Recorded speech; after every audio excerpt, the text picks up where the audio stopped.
কেনেকৈ ব্ৰিজটো ভাঙিছে, engineering defect আছিলে, আমাৰ এনফৰ্চমেণ্টৰ কি গাফলতি আছিলে, পুলিচৰ কি গাফলতি আছিল, এই গোটেইটো যাতে এটা কৰিব ভালকৈ ইনকুৱাৰী হ'ব পাৰে, এইকাৰণে এটা মেজিষ্ট্ৰেট পৰ্যায়ৰ এটা ইনকুৱাৰী দিয়া হৈছে। অহা 7 দিনৰ ভিতৰতে ৰিপৰ্টটো তেওঁলোকে জিলা আয়ুক্তগৰাকীৰ তাতে জমা দিব আৰু লগে লগে যোৱাকালি মাননীয় মুখ্যমন্ত্ৰী ডক্টৰ হিমন্ত বিশ্ব শৰ্মা ডাঙৰীয়া এই ব্ৰিজৰ কাৰণে আমাৰ 2 কোটি টাকা নতুন এটা অল্টাৰনেটিভ ৰাস্তা যিটো আছে, অল্টাৰনেটিভ ৰাস্তা সেইটোৰ কাৰণে 2 কোটি টাকা মঞ্জুৰ কৰিছিল। আমাৰ PWD বিভাগৰ মাননীয় মন্ত্ৰী কৃষ্ণেন্দু পাল ডাঙৰীয়া মুখ্যমন্ত্ৰী ডাঙৰীয়াৰ লগত লগ কৰিছিলে, মোৰ লগতো ফোনত কথা হ'ল আৰু তাতে মুখ্যমন্ত্ৰী ডাঙৰীয়া PWD বিভাগৰ পৰা 2 কোটি টাকা দিছে, আমি অল্টাৰনেটিভ ৰাস্তা যিটো এটা কৰিব পাৰোঁ।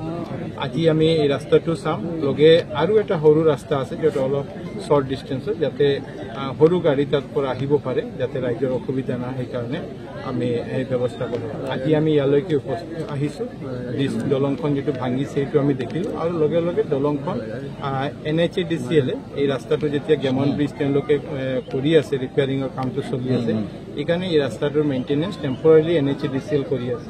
সেইকাৰণে NHADCL কৰ্তৃপক্ষই ইয়াতে এখন বেইলি ব্ৰিজ বনাবৰ কাৰণে তেওঁলোকক ইতিমধ্যে নিৰ্দেশ দিয়া হৈছে।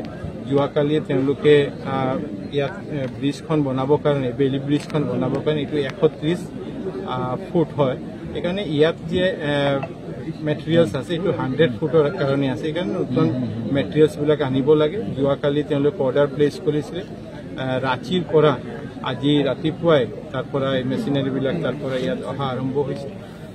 অহা 5 দিন 6 দিনৰ ভিতৰত মেচিনাৰীবিলাকে ইয়াত আহি পাব।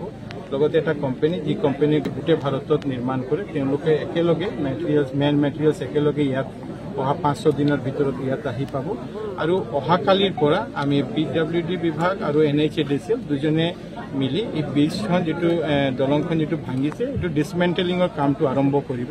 আজি আমি ইয়াতে কৈছোঁ যে ডিছমেণ্টেলিঙৰ কামটো তেওঁলোকে আৰম্ভ কৰিব, যাতে অহা 4-5 দিনৰ ভিতৰত ডিছমেণ্টেলিংটো আমি শেষ কৰি এই বেইলি ব্ৰিজৰ কনষ্ট্ৰাকশ্যনটো আমি আৰম্ভ কৰিব পাৰোঁ।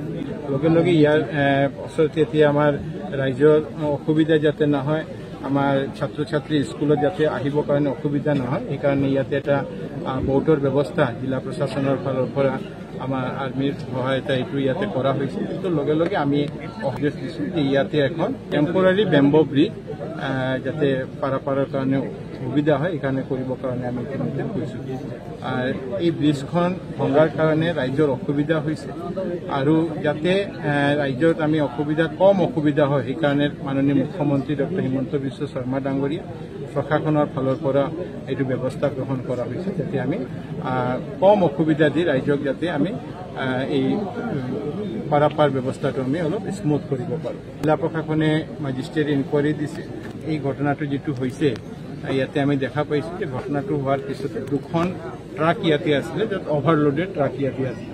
কিন্তু এই ব্ৰিজখন অলপ দিন আগতে যেতিয়া ঠিক হৈছিলে 68 লাখ টকা এই ব্ৰিজৰ কাৰণে মঞ্জুৰ হৈছে। পেকেজ এটা আছিলে 1.38 লাখ সম্ভৱত, আৰু যাৰ মাজতে 7-8খন ব্ৰিজৰ মেৰামতি আছিলে। এই ব্ৰিজৰ কাৰণে প্ৰবলি 68 লাখ আছিলে, যাৰ মাজতে 12 লাখ টকা ইতিমধ্যে কণ্ট্ৰেক্টাৰক পেমেণ্ট কৰা হৈছে।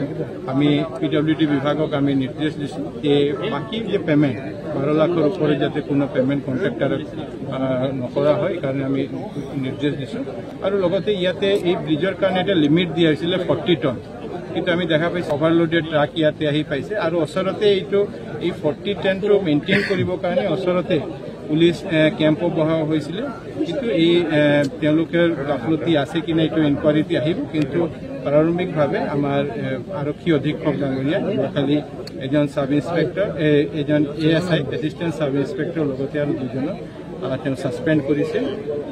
লগে লগে ৱেইট ব্ৰিজ, যি ৱেইট ব্ৰিজৰ পৰা তেওঁলোকে কম ৱেইটৰ চালান লৈ আহিছিলে, এই ৱেইট ব্ৰিজৰ 5জন মানুহক এতিয়ালৈ পুলিচে গ্ৰেপ্তাৰ কৰি তেওঁলোকক পুছতাছ কৰি আছে।